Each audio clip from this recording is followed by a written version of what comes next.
Oh, bonjour tout le monde, je suis Hugo Vaillancourt, je suis le président de la Coalition Solidarité Santé. Pour les gens qui nous connaissent moins, la Coalition est un regroupement d'organismes communautaires autonomes et d'organisations syndicales et depuis plus de 30 ans, on se bat pour un système de santé et de services sociaux universel, public, gratuit et accessible. Et un des mandats dont on s'est doté ces dernières années, c'est commencer à travailler sur les liens entre la santé et la crise climatique, la place que le réseau peut prendre dans la lutte au changement climatique, puis et contrer ses effets.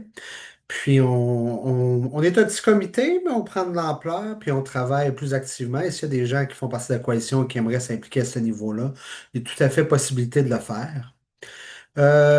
On a décidé cette année qu'on se voulait se donner une thématique qui était plus en lien avec les vagues de chaleur et leur effet sur les gens, les menaces, les dangers que ça représente et comment qu'on peut agir pour, limiter les effets et les risques que ces événements-là se produisent, mais aussi mieux nous préparer en tant que communauté, en tant que société pour faire face à ça. Alors, on a invité la docteure Claudel Pétrin-Desrosiers pour nous parler de l'enjeu. Sur ce, je vais lui laisser soin de se présenter et d'aller de l'avant avec sa présentation. Alors, vas-y, Claudel. Merci beaucoup. Je vais juste vous partager mon écran, puis pendant que je fais ça, je vais me présenter brièvement. Donc, je suis médecin de famille, je travaille au CLSC Hochelaga Maisonneuve dans l'est de la ville de Montréal, dans une clinique en fait qui est un milieu d'enseignement universitaire. Et ça fait bientôt une quinzaine d'années que je m'intéresse aux questions qui lient l'environnement et la santé. Je vais vous dire qu'il y a beaucoup de chemin qui a été fait dans les dernières années, fait que c'est un peu la raison qui me motive, en fait, ou qui me garde dans les discussions, c'est que je vois qu'il y a une belle évolution de cette conversation-là, même si, évidemment, on pourrait toujours en faire plus, puis on ne le fait pas toujours à la vitesse et à la rapidité à laquelle on devrait. Mais voilà, donc au-delà de ma pratique à temps plein comme médecin de famille dans une clinique et à l'hôpital, j'ai des fonctions où je travaille au développement pédagogique là, des futurs médecins sur ces questions-là. Je préside l'Association québécoise des médecins pour l'environnement, qui est une organisation à but non lucratif là, qui recueille pas seulement des médecins, mais plein de professionnels de la santé qui veulent agir, qui veulent interpeller les décideurs. Donc vraiment un beau regroupement. Puis je le mentionne parce qu'on parlait en introduction là, de l'importance du réseau, mais depuis quelques mois, en fait, on anime une communauté de pratiques sur les pratiques de soins éco-responsables. Donc, comment tendre un petit peu plus vers la réduction des émissions de gaz à effet de serre dans le système de santé au Québec. On aura la chance de s'en reparler, mais c'est un sujet qui me fascine personnellement. Si jamais vous trouvez que le midi est trop court, ben, j'ai eu la chance, en fait, là, de travailler sur un livre grand public qui a été publié il y a à peu près 2 mois aux éditions Éco-Société. Donc, vous aurez en 200 pages et de manière un peu plus digeste, peut-être le résumé de mon 45 minutes avec vous ce midi. Donc, j'ai vraiment apprécié là, l'invitation parce que je trouve que ça vaut la peine d'avoir ces conversations-là entre différentes personnes qui forment le réseau de la santé, qui côtoient des patients, patientes, parce que si on le fait, après tout, cet engagement-là, c'est pour la santé des gens. Puis je pense qu'il y a peu de choses qui sont beaucoup plus porteuses que ça. C'est un automatisme dans les présentations médicales, mais j'ai pas vraiment de conflit d'intérêt là, à déclarer à lien avec ça. Là. La majorité de mon travail est purement bénévole et sur des heures où je suis considérée paresseuse là, aux yeux du gouvernement. Donc, je suis affiliée à plein d'organisations, mais on aura la chance d'en reparler là, un petit peu ici et là au fil de la présentation.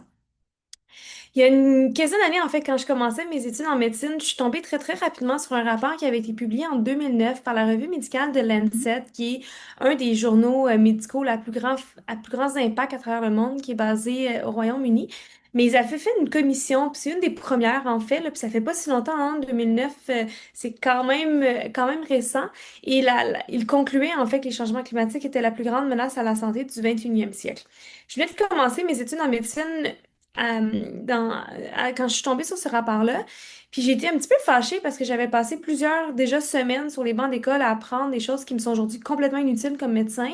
Mais personne n'avait mentionné l'impact environnemental, l'impact sanitaire des perturbations environnementales. Puis je trouvais ça quand même curieux parce que je me considérais informée, puis déjà impliquée. Puis ça a comme quand même complètement renversé ma vision de ma place comme médecin. Puis je suis rapidement venue à la conclusion qu'il était impossible pour moi d'être médecin aujourd'hui ou en fait dans ce siècle-là sans avoir comme angle comme perspective principale la question environnementale. Ce rapport-là faisait une quarantaine de pages très très très densément référenciées avec plusieurs études, mais ça a vraiment lancé le coup d'envoi d'une conversation plus large à l'échelle internationale sur ces questions-là. Puis j'ai comme eu la chance de m'y greffer au bon moment.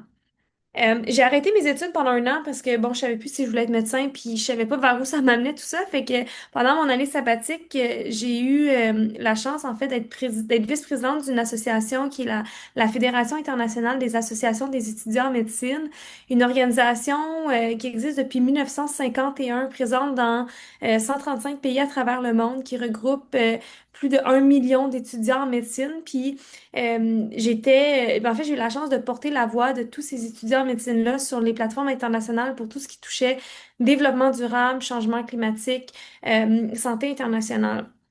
Et donc, j'ai été appelée à travers mon mandat à négocier ce qui est devenu l'accord de Paris, puis à former des cohortes d'étudiants en médecine, à faire du plaidoyer dans ces rencontres-là pour être sûr que on n'écarte pas de la discussion les questions environnementales, les questions sanitaires. Et donc, j'ai eu la chance notamment de me retrouver, puis je les raconte parce que pour moi, ça reste un épisode qui a un peu consolidé, puis qui vous explique d'où j'arrive. Puis je pense que des fois, on a des événements comme ça qui nous servent d'ancrage. Puis quand moi, je me retrouve démobilisée, ben, je repense à cet ancrage-là. Et donc, en décembre 2014, l'année avant l'accord de Paris, on était à Lima, au Pérou, en train d'essayer de travailler sur ce qui allait devenir le brouillon de l'accord de Paris. Puis on avait un texte là, qui faisait une trentaine de pages à ce moment-là. Et c'est un texte de l'ONU officiellement, et le mot santé n'y figurait nulle part. Il y avait zéro occurrence du mot santé, peu importe sa forme, alors qu'on savait que les changements climatiques, c'était une question de santé. Et donc, on est un petit groupe d'étudiants qui ont travaillé très fort avec d'autres partenaires pour essayer de faire amener la santé dans la conversation. Et on a réussi dans un sens, c'est resté dans le texte à la fin des 2 semaines où, autant dans le préambule, on reconnaît que les changements climatiques sont liés à la santé, autant on a des articles maintenant, donc c'est devenu l'article 109 là, à la suite du découlement de d'autres conversations, mais on a quand même un levier où l'accord de Paris reconnaît un lien entre les changements climatiques et la santé. C'est très petit dans un sens, mais dans le contexte où tout est négocié à la virgule près, puis que le secteur de santé a souvent été occulté de ces conversations-là, euh, pour moi, en 2014-2015, c'était une énorme victoire. Parce que autant dans les environnements, dans les sphères environnementales, je me faisais dire, mais qu'est-ce que tu fais là comme étudiante en médecine, comme futur médecin, retourne apprendre des choses à l'école. Quand j'allais parler en médecine ou à des gens de la santé des perturbations environnementales, on me disait, laisse ça aux écolos. Il y avait deux conversations en parallèle, puis on avait de la misère à faire ce lien-là. Et ce type de victoire-là à l'accord de Paris, ben, m'a confirmé en fait qu'on devait être de cette conversation-là, puis on avait maintenant un peu les leviers pour le faire. Euh, L'année d'après, la même revue qui avait conclu que les changements climatiques étaient la plus grande menace à la santé du 21e siècle arrivait à la conclusion que, ben, oui, c'était une menace, mais que la lutte efficace au changement climatique, c'était notre plus belle opportunité d'améliorer la santé, de réduire les inégalités socio-sanitaires. Et je continue à croire, 10 ans plus tard, qu'il n'y a pas plus beau projet de société que ça, que de réduire les inégalités de santé puis d'améliorer la santé et le bien-être des gens. Et pour moi, la lutte efficace au changement climatique, notre adaptation, puis en fait la protection plus globale de la biodiversité, c'est des parties qui sont essentielles ou qui devraient être primordiales là, dans toutes les sphères de la société. Je travaille aujourd'hui dans le territoire de l'Est de Montréal et tu sais, on me dit souvent, c'est un peu théorique ces questions-là, on voit pas tant des gens qui sont malades de l'environnement. Moi, à tous les jours dans mon bureau, j'ai des questions sur les préoccupations environnementales du secteur dans lequel je travaille. Euh, on a des espaces verts déjà en moins grande quantité qui sont menacés de destruction pour devenir des stationnements de containers. On a des indices de qualité de l'air qui sont inférieurs à d'autres endroits dans la ville. L'espérance de vie, quand on passe de l'ouest à l'est de la ville, diminue d'une décennie pratiquement. C'est énorme, 10 ans dans une vie. Et c'est des inégalités qui persistent. Et lorsqu'on se met à questionner un petit peu nos patients ou les gens qui fréquentent notre clinique sur qu'est-ce que ça veut dire pour eux, ben, on se rend compte que ben, ça a du sens. Tu sais, l'environnement immédiat est très important pour non seulement leur santé, mais leur qualité de vie. Et donc, j'ai pas besoin de fouiller très, très loin pour parler d'environnement ou pour du moins offrir un counseling qui est approprié, d'autant plus que là, l'été arrive, puis je suis dans un secteur où il y a des îlots de chaleur, puis on va en faire un thème principal de la conversation aujourd'hui.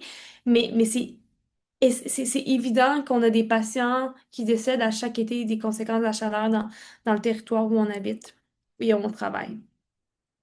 Donc, la question qui se pose un petit peu face à ces différents défis-là, puis c'est là un petit peu, j'ai le goût de vous amener dans la réflexion parce qu'on pourrait s'attarder aux causes, mais il y a des gens qui le font beaucoup mieux que moi.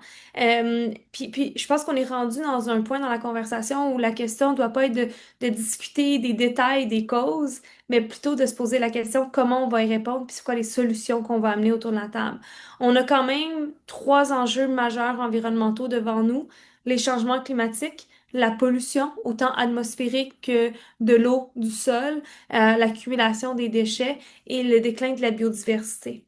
Ces trois crises-là partagent en commun notre destruction de la nature et notre consommation à des vitesses excessives qui dépassent le renouvellement naturel de ces ressources-là, des ressources naturelles de la Terre.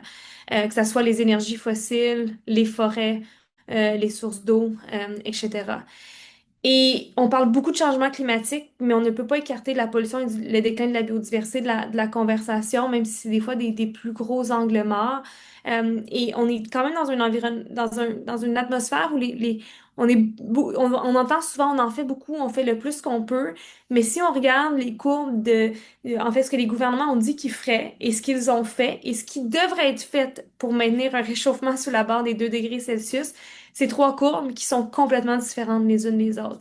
Fait que oui, peut-être on tend vers une certaine stagnation des émissions de gaz à effet de serre si on regarde purement cet indicateur-là, mais on est très loin d'une coupure de la courbe qui serait requise là, pour atteindre ou limiter le réchauffement climatique à 2 degrés. Je parle même plus du limitement à 1,5 degré parce que certaines régions du monde l'ont déjà atteint et la probabilité que ça soit une moyenne mondiale atteinte d'ici 2030 est supérieure à 80%. C'est rendu pratiquement une évidence là, qu'on va dépasser le 1,5 degré. Et toujours en se rappelant que ben, chaque fraction de degré supplémentaire qu'on dépasse les seuils actuels qui ont été stables pendant de nombreuses et de nombreuses années, on augmente la probabilité d'être confronté à des extrêmes météorologiques, que ce soit des extrêmes de température, des ouragans, des feux de forêt, des catastrophes naturelles, la montée des océans et donc une panoplie de problèmes sociosanitaires.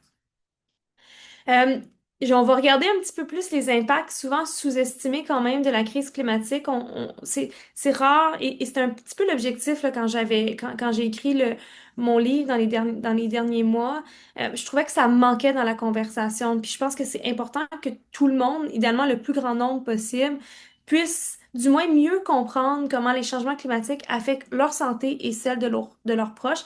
Et là-dessus, aujourd'hui, je vous fais un très, très, très bref résumé. Parce que pour moi, c'est une partie essentielle de la conversation qui est souvent occultée alors qu'on parle de développement économique constant puis d'accès aux ressources naturelles, ben, on oublie que souvent les premières victimes des changements climatiques, c'est nous-mêmes. Donc, je parle de triple crise écologique dont la première crise, c'est les changements climatiques. En bref, hein, on le sait, puis je vous dis, je ne m'étendrai pas aux causes, mais bon, la cause, c'est les humains, c'est les activités qu'on fait qui sont liées à la transformation et à l'utilisation des énergies fossiles, le gaz, le charbon, le pétrole. Il n'y a pas vraiment de gaz naturel, là, c'est du gaz, c'est du gaz.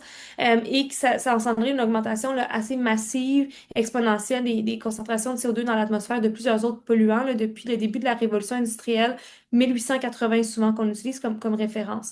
On a déjà une augmentation moyenne des températures qui dépasse le 1 degré Celsius à travers le monde. Scénario très, très, très réaliste avec les provisions attendues puis les politiques projetées des gouvernements. On s'aligne vers un réchauffement climatique de probablement plus que 3 degrés Celsius d'ici 2100. En approchant des points qu'on dit de bascule, là, où c'est tellement compliqué qu'on ne sait pas trop ça va être quoi les impacts sur les équilibres et les chaînes de réaction entre les différents écosystèmes. Au Québec, ben en fait, le Canada, c'est un pays qui se réchauffe plus rapidement que le reste du monde. On a peut-être une marge de manœuvre un petit peu plus grande parce qu'on n'a pas des températures moyennes annuelles qui tournent autour du 25-26 degrés Celsius, mais ça reste qu'on se réchauffe quand même plus rapidement. Et le nord du Québec, qui vit déjà avec des défis majeurs, on peut juste penser à la crise d'eau potable actuellement qui touche la communauté de Pivenitouk-Nunavik. On s'attend à une augmentation de presque 10 degrés Celsius d'ici la fin du siècle énorme en termes de catastrophes, notamment sur le pergélisol, qui assure un petit peu la fondation du sol et d'un sol qui pourrait devenir dégelé et donc entraîner des mouvements dans les infrastructures qui pourraient être très, très, très catastrophiques. Euh, donc, comme je vous mentionnais, chaque augmentation de risque là, de fraction de degré est associée à une augmentation des risques des extrêmes météorologiques. Je vous ai mis rapidement là, à droite la diapo, le graphique en fait qui est tiré du groupe Climate Action Tracker, qui est un groupe de recherche qui en fait collige là, les données à l'échelle internationale sur les actions entreprises par différents secteurs et les gouvernements. Puis vous voyez que si on voulait être compatible avec une trajectoire de 1,5 degré, ben, il faudrait en faire nettement plus, puis il y a un gap là, non seulement dans l'implantation, donc qu'est-ce qu'on fait réellement, et même entre ce qui est projeté qu'on veut faire. Donc, on est à des milliards là, de tonnes équivalentes de CO2 très loin de cette, en fait, de cette décision qu'on a nous-mêmes pris collectivement avec l'accord de Paris. Les changements climatiques sur la santé, c'est complexe. Et là, je vais aller directement dans les causes, en fait, dans les conséquences. On va parler de chaleur, de feux de forêt, d'inondations, d'allergies, mais il faut comprendre globalement que les changements climatiques agissent comme un amplificateur de risques et peuvent accélérer, en fait, des problèmes de santé jusqu'à la mort. L'exemple le plus classique, et en fait, ce qu'on côtoie déjà à chaque été au Québec, c'est la chaleur extrême. Donc, on parle à la fois d'une augmentation des températures moyennes, mais particulièrement des événements de chaleur extrême comme une vague de chaleur.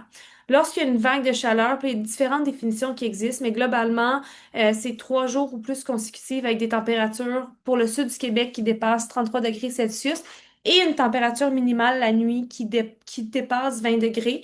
Euh, c'est important de spécifier la température la nuit parce qu'en fait, si elle dépasse 25 degrés, on se rend à des seuils beaucoup plus mortels pour les humains. On a besoin de la fraîcheur de la nuit pour comme se reposer de la chaleur puis se défaire un petit peu du stress thermique. Et on sait que les nuits très chaudes estivales sont associées dans les vagues de chaleur à plus de mortalité.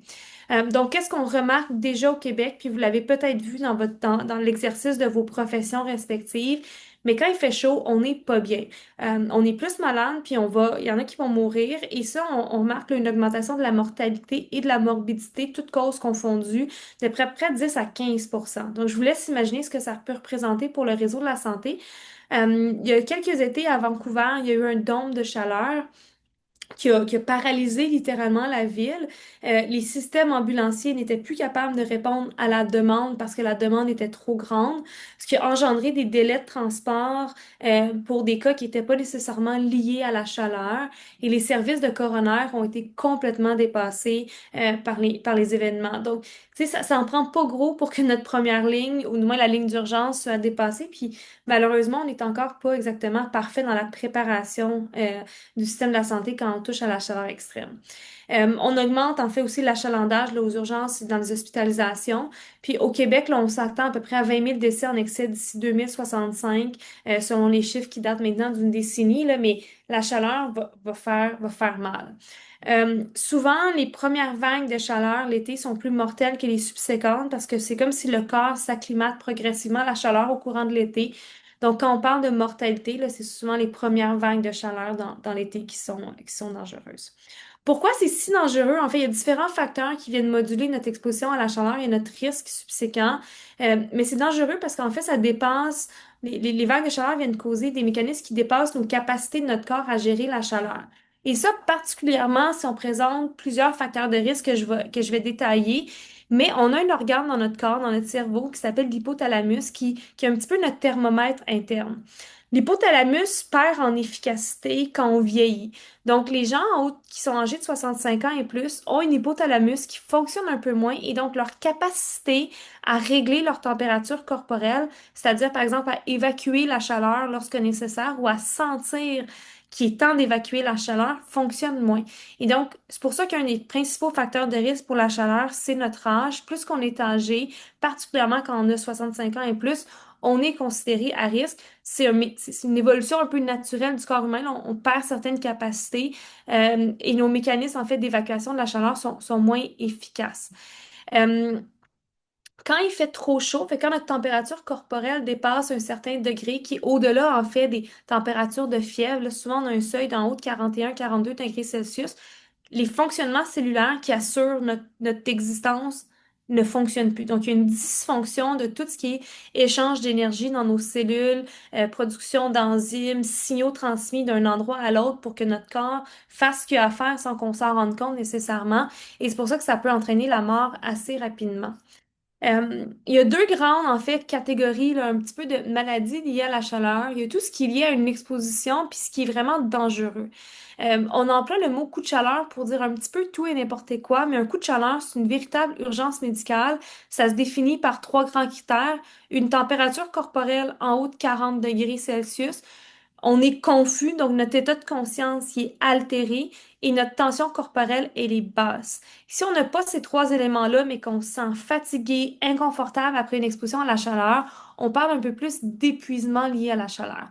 La différence est quand même importante parce que dans la littérature médicale, le coup de chaleur est associé à un taux de décès qui dépasse 50%. Donc, c'est comme notre corps est en shutdown complet. Puis le facteur vraiment déterminant, c'est l'altération de l'état de conscience. Quelqu'un qui est confus, plus capable de parler correctement, on sent qu'on perd le contact. C'est un élément à surveiller. Chez les enfants, l'exposition à la chaleur peut être associée à une petite éruption cutanée là, qu'on appelle la miliaire. C'est sans conséquence, mais nous, en première ligne, c'est pas rare qu'on voit des parents qui nous amènent des enfants parce qu'ils sont inquiets d'un problème cutané, mais ça peut vraiment être associé à l'exposition à la chaleur. Puis vous l'avez peut-être côtoyé, hein, quand on vit avec la chaleur, ben on n'est pas, ou qu'on a fait un effort trop grand sans s'hydrater ou trop exposé, on peut avoir des crampes, on est fatigué, on peut avoir un peu mal au cœur, mal à la tête, on peut sentir la soif. Il y a des impacts quand même bien documentés là, sur la santé mentale de cette exposition-là à la chaleur. Euh, on a des études qui démontrent là, une association avec une augmentation des sentiments. On se sent irritable, on se sent plus dépressif, on se sent atténué un petit peu, on n'a pas le goût de rien faire. Puis on a même des études qui démontrent là, une corrélation, donc il y a une espèce d'association, le plus qu'il fait chaud. L'été, mais il y a plus de temps. En fait, les journées où il fait plus chaud, il y a plus de tentatives de suicide et de nombre d'admissions dans les hôpitaux psychiatriques. Vous l'avez peut-être vous-même côtoyé quand il fait chaud puis qu'on dort moins bien parce que bon, on n'a pas nécessairement une climatisation. C'est pas tout le monde qui peut se payer une climatisation à la maison, là. Ben, la chaleur la nuit altère notre qualité de sommeil, ce qui a des impacts sur notre concentration, notre sentiment de patience, notre capacité d'attention, ça la retenir l'information puis éventuellement même la productivité au travail. Fait intéressant, ben, évidemment, être exposé à la chaleur de façon quand même continue, ça a des impacts sur nos comportements, là, autant vu qu'on est plus impatient ou on sent tendu. Ben, des études sur des échelles de communauté ont démontré que c'était associé à une émergence de comportements violents, notamment des homicides et des agressions.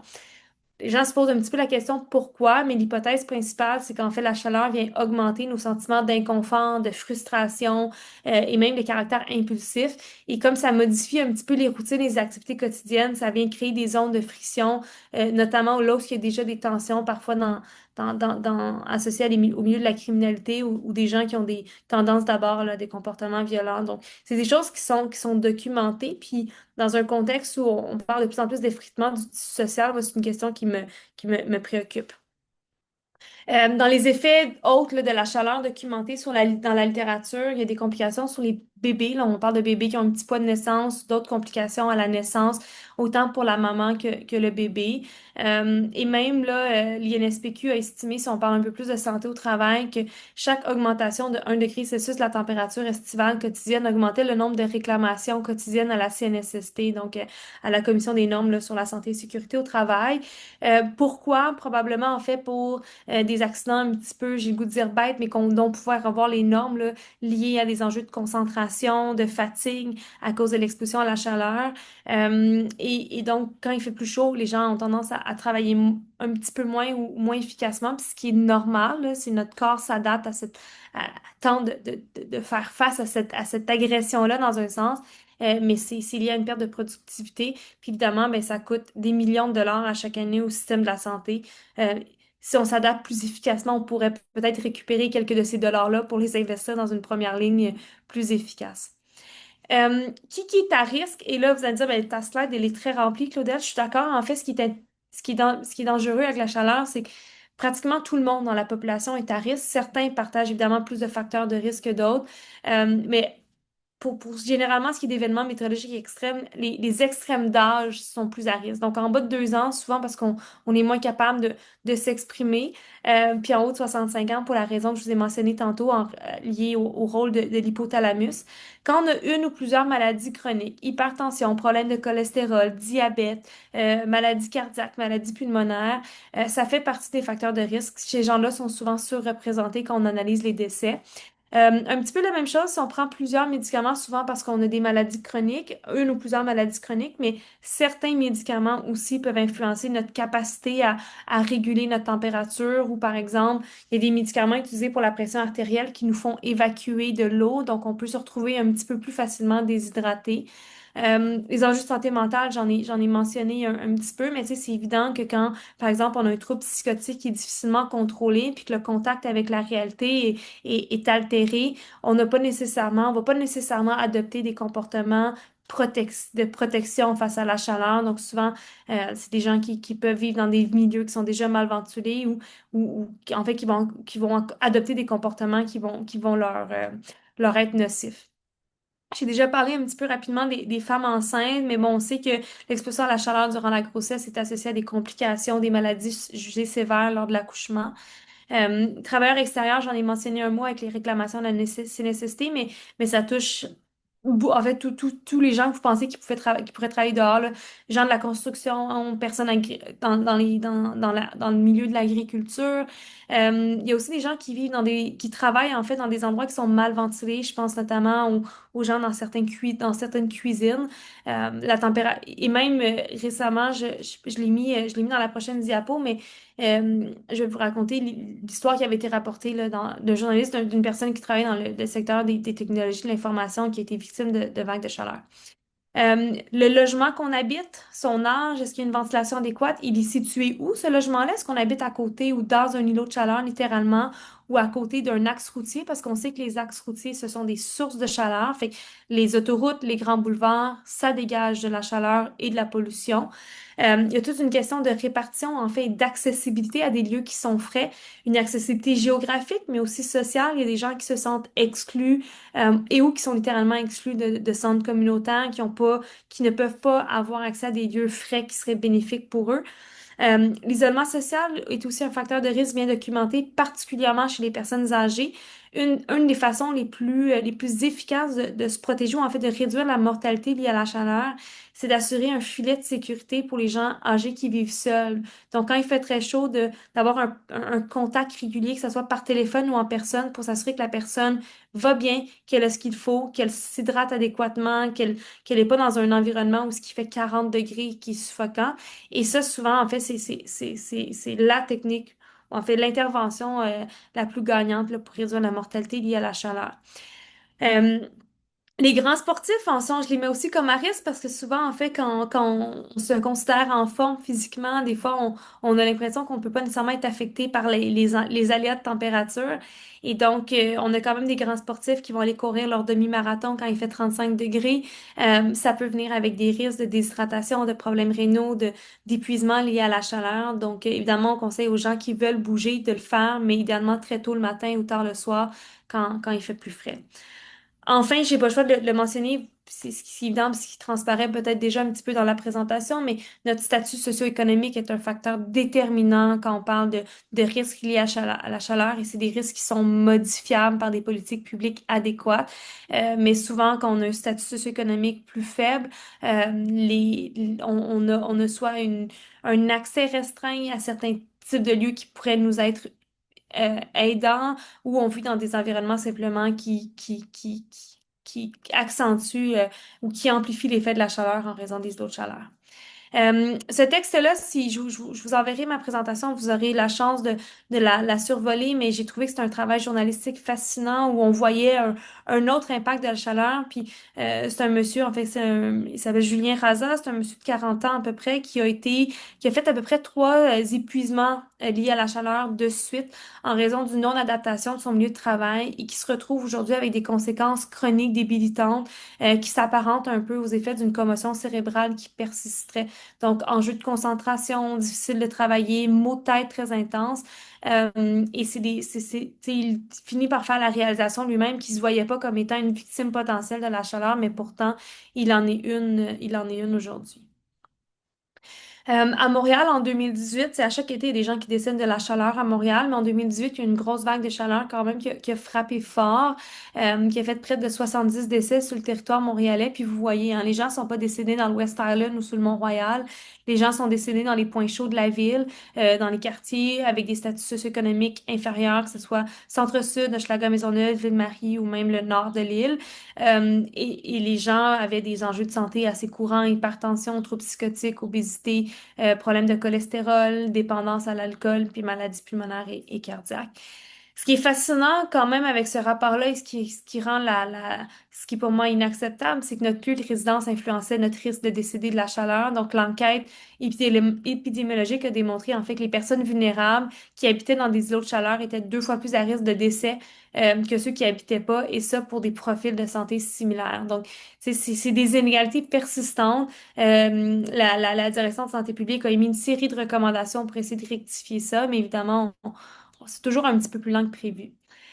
Qu'est-ce qu'on peut faire pour s'adapter? Évidemment, il y a plein de choses qu'on peut faire à l'échelle individuelle. Je vous mets la liste des conseils qui sont fréquemment divulgués là, ou qui sont un petit peu, peut-être que vous avez déjà adopté comme conseil, mais évidemment, augmenter notre quantité, notre hydratation, donc boire beaucoup d'eau à chaque jour, essayer de réduire tout ce qui pourrait nous déshydrater, que l'alcool, les consommations sucrées et caféinées, diminuer l'intensité de ce qu'on fait comme activité physique et choisir des périodes moins chaudes dans la journée. Assurer une ventilation dans le logement, que ce soit avec des fenêtres, des ventilateurs, les portes ouvertes, etc. Essayer de réduire la quantité de chaleur qui peut rentrer dans le logement aussi avec des rideaux, par exemple, qui coupent ou des stores qui sont fermés. Euh, dans les moyens qui nécessitent peu d'énergie, avoir des douches ou des bains d'eau fraîche, là, rafraîchir le corps avec des serviettes mouillées ou des vaporisations d'eau. Dans la littérature, ce qui est intéressant pour se défaire un petit peu du stress thermique, essayer d'avoir 2 à 3 heures consécutives par jour là, dans un endroit climatisé. C'est comme le temps requis là, pour que le corps fasse un reset, puis qu'on évite d'accumuler là, le stress lié à la chaleur. Être sensibilisé aux symptômes liés à un coup de chaleur ou aux symptômes d'un épuisement à la chaleur pour être capable de les identifier autant chez nous que chez nos proches. Puis comme je vous le mentionnais, là, ben, quand on sait qu'on a des gens dans notre entourage qui nous sont proches ou qui sont affiliés à notre organisation de santé, d'assurer une vigie, là, soit par des appels ou des visites régulières durant les périodes plus charnières. Mais la véritable réponse là, à la chaleur extrême dans nos environnements, ça va être collectif, hein. C'est s'assurer que nos aménagements dans nos espaces de vie ne contribuent pas à la création de chaleur. Donc, que ce soit dans nos milieux de travail, dans les écoles, dans les espaces qu'on partage en milieu urbain. Comment lutter efficacement aux lots de chaleur, hein? Enlever l'asphalte, refaire la place pour des jardins, des espaces naturels qui sont pensés pour une utilisation long terme, mais inclusive. Au-delà de restaurer ce qu'on a détruit, il faudrait continuer à protéger ce qui existe déjà, que ça soit comme espace naturel, autant de verdure que des espaces aquatiques, qu'on nomme souvent les espaces bleus. Il y a un travail de fond qui peut être fait dans les normes de travail pour réduire notre exposition inutile à des risques et dans les normes du bâtiment, là, autant dans les matériaux utilisés que les couleurs, etc. Là, mais il y a des gens dans le milieu de l'ingénierie, de l'architecture et de l'urbanisterie qui pourraient documenter cet aspect-là beaucoup plus que moi, mais il y a ce qui peut être fait là, dans nos nouvelles constructions. Il y a toute une question d'adaptation dans le réseau de la santé des services sociaux, hein, comment qu'on se prépare à accueillir les gens qui vont avoir des victimes, qui vont avoir des symptômes liés à la chaleur, puis comment les identifier. Puis là, ça, c'est une question intéressante. Nous, en médecine, on a réalisé ben, moi, j'ai pas été formée sur les questions de changement climatique, puis là, on est en train de régler ça. Là, à l'Université de Montréal, à laquelle je suis affiliée, on a intégré un cursus de formation là, de dizaines d'heures sur les questions environnementales pour tous les étudiants en médecine, mais on n'est pas tant formé à reconnaître les symptômes liés à la chaleur. Puis j'ai un collègue urgentologue qui me racontait que récemment, dans une urgence de Montréal, dans un des étés derniers, ils ont reçu une personne qui avait une altération de l'état de conscience. Puis, tu sais, rapidement, bon, on pensait, est-ce qu'elle s'est intoxiquée? Est-ce qu'elle a surconsommé une substance illicite? Est-ce que c'est un AVC? Puis, ça a pris un moment dans le schéma de réflexion du diagnostic différentiel d'arriver à est-ce que c'est juste la chaleur? Puis, finalement, la personne avait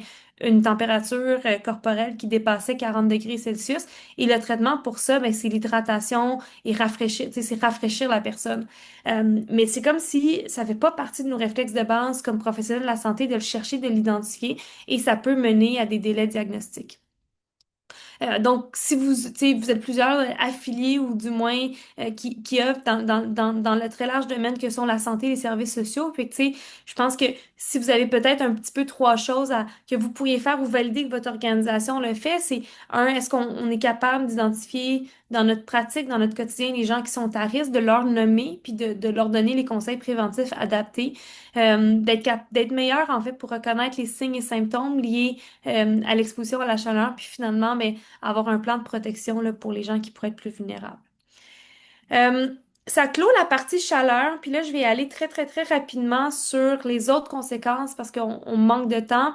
Puis on a fait un temps restreint aujourd'hui, mais comme je le mentionnais en début de discussion, les changements climatiques et la santé, c'est une question très vaste.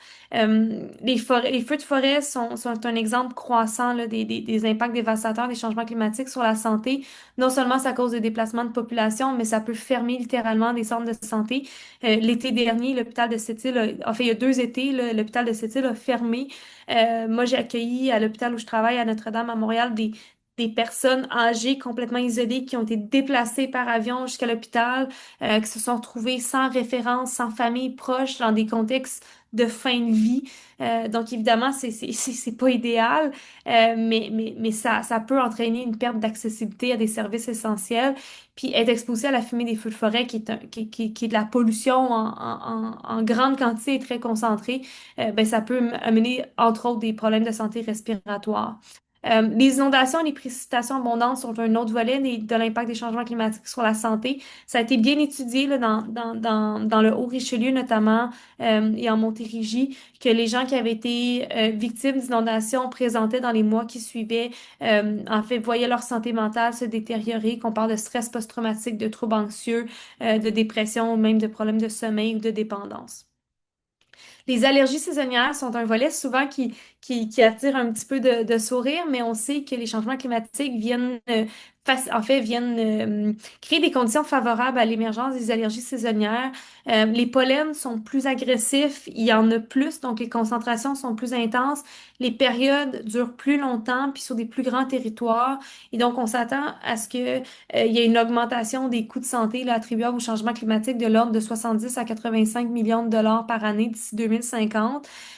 Et au Québec, ben, l'allergène principal sur lequel on peut contrôler quand même là, avec des stratégies de coupe, notamment des moments stratégiques, c'est l'herbe à poux.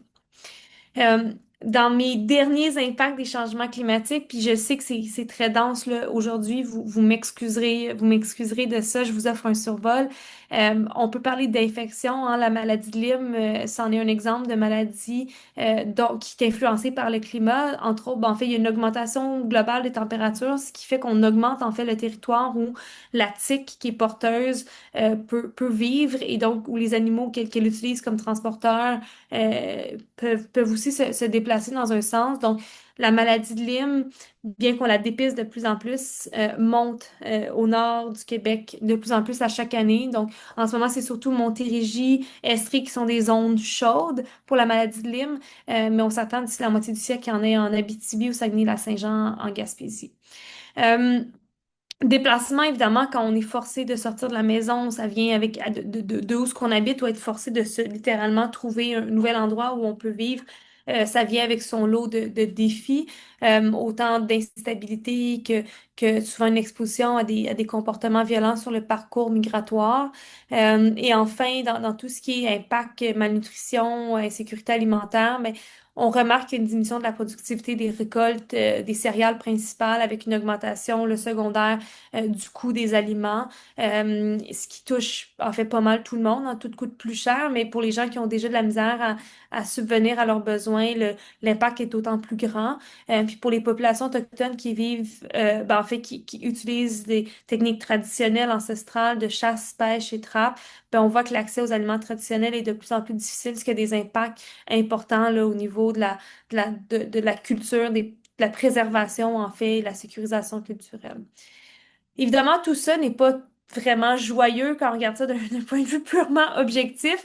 Et vous allez me dire, évidemment, ça peut venir avec des impacts sur la santé psychologique. On parle beaucoup d'éco-anxiété. Moi, j'aime un peu plus parler d'éco-émotion. C'est une panoplie d'émotions qu'on peut ressentir face à cette situation-là, que ce soit dans le spectre de la colère, de la frustration, un sentiment d'être berné un petit peu, mais on peut aussi ressentir parfois des émotions positives et de reconnaître en fait que si on mise sur ces émotions positives, que ce soit l'espoir, l'empathie envers les gens qui vont être plus touchés, ben on peut adopter des pratiques un peu plus d'adaptation face à la situation, puis être capable d'agir sur ces émotions-là plutôt que d'être pris un petit peu dans une paralysie anxieuse.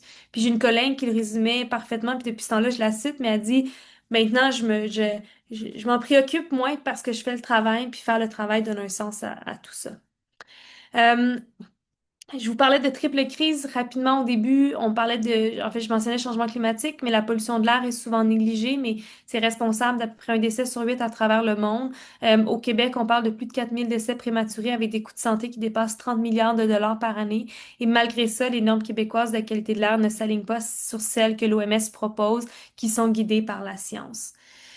Et le dernier volet de cette triple crise écologique, c'est la biodiversité. Puis ça, c'est un sujet sur lequel je me suis un petit peu attardée dans la rédaction de mon livre parce que je le maîtrisais peu. Et j'ai soulevé des questions qui aujourd'hui me fascinent très sincèrement, mais autant sur l'importance d'être exposé très jeune à à une biodiversité riche, ça semble avoir un effet protecteur sur notre fonction immunologique. Mais le fait de vivre dans des environnements qui sont riches en biodiversité, que ça soit animal, faunique et dans la diversité même des écosystèmes, ça favorise une espèce d'équilibre et ça restreint l'émergence de pathogènes qui pourraient être nocifs pour nous. Donc, quand on vient perturber les équilibres dans les écosystèmes, on favorise l'émergence de pathogènes dangereux et il y a de plus en plus de scientifiques, en fait, qui ont fait des mises en garde très, très, très sérieuses sur le fait que la pandémie de la COVID-19, c'était peut-être pas grand-chose face à ce qui pourrait arriver avec un déclin progressif accéléré de la biodiversité comme on le voit actuellement.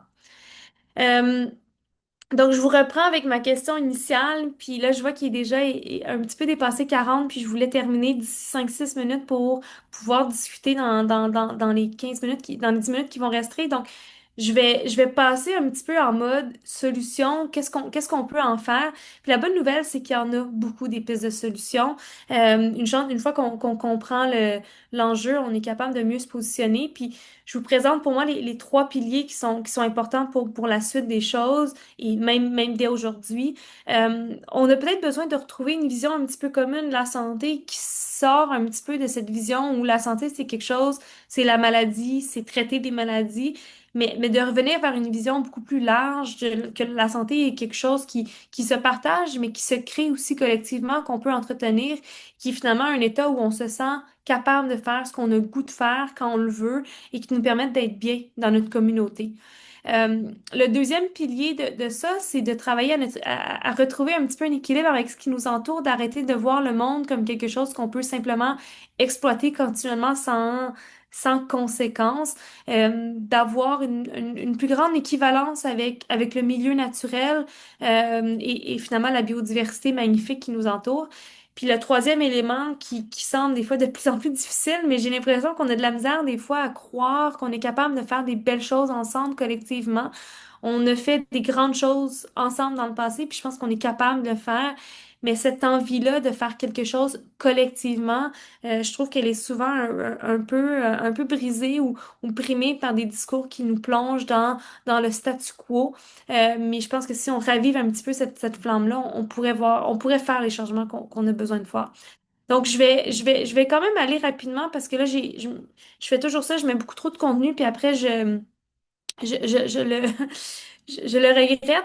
Je vous parle très, très rapidement parce que je sais que vous êtes plusieurs dans le domaine de la santé et des systèmes de santé et des services sociaux. Je pense qu'on a un travail à faire dans notre propre cours de tendre vers des systèmes de santé qui sont plus éco-responsables. Au Canada, les systèmes de santé et de soins sont responsables d'à peu près 5% de nos émissions de gaz à effet de serre, ce qui est plus que le secteur de l'aviation. Et malheureusement, on n'a pas une stratégie très claire pour réduire les émissions de gaz à effet de serre et l'impact environnemental de notre réseau de soins. Et pourtant, et là, je vous cite un petit peu librement le directeur général de l'OMS, mais tu sais, on est le cœur opérationnel des services de santé. On traite des gens, on soigne des vies, on sauve des vies, mais c'est ironique un petit peu que comme professionnel de la santé, on nuit quand notre premier serment, souvent, c'est de d'abord ne pas nuire. Puis comme système de soins, ben, on devrait mener, par exemple, plutôt que de contribuer au fardeau des maladies. Euh, je vais parler rapidement, en fait, quand je parlais d'équilibre avec la nature, de l'importance de la proximité avec cette verdure-là et ces milieux naturels. Il y a comme deux grands volets à la question. Il y a l'impact du verdissement. Quand on met des arbres et des espaces naturels dans nos milieux de vie, on réduit la mortalité. Ça améliore autant la santé physique que psychologique, puis c'est rentable. Tout le monde voudrait ça comme rendement dans leur REER, mais 1 dollar investi en verdissement, c'est 3 à 15 dollars de retombées socio-sanitaires. Et c'est souvent les impacts positifs sur la santé sont pas mis dans les études, fait qu'on a tendance à voir que ça nous coûte plus cher que ce que ça va nous rapporter, mais on met pas les bonnes choses dans notre équation.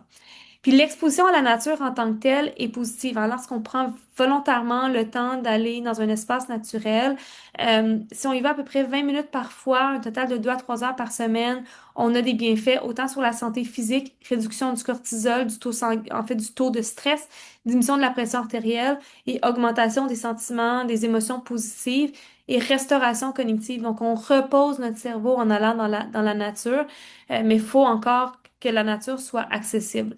Si cette question-là vous intéresse, on a monté un collectif là, de professionnels de la santé qui veulent sensibiliser à la fois le grand public puis tous les gens qui œuvrent en santé à parler de ces bienfaits que la nature offre pour notre santé quand on s'y expose. Donc, c'est un site qui s'appelle Prescrit Nature.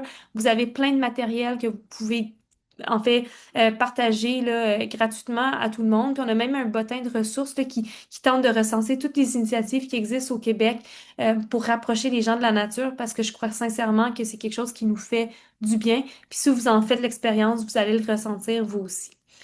Euh, donc, j'arrête un petit peu là-dessus, puis là, vous aurez la chance d'échanger sur des trucs sur lesquels vous voulez que je revienne. Je pense qu'il y a énormément à faire, autant en réglementation quand, que dans notre vision de comment qu'on s'organise collectivement, mais je pense que aujourd'hui, plus que jamais, le futur de notre santé dépend un petit peu de notre capacité, je parle pas individuelle, mais collective à protéger la santé, des environnements dans lesquels nous vivons. Donc, je vous laisse là-dessus. Puis ça me fait plaisir d'échanger avec vous pour les prochaines minutes. Oui, juste pour dire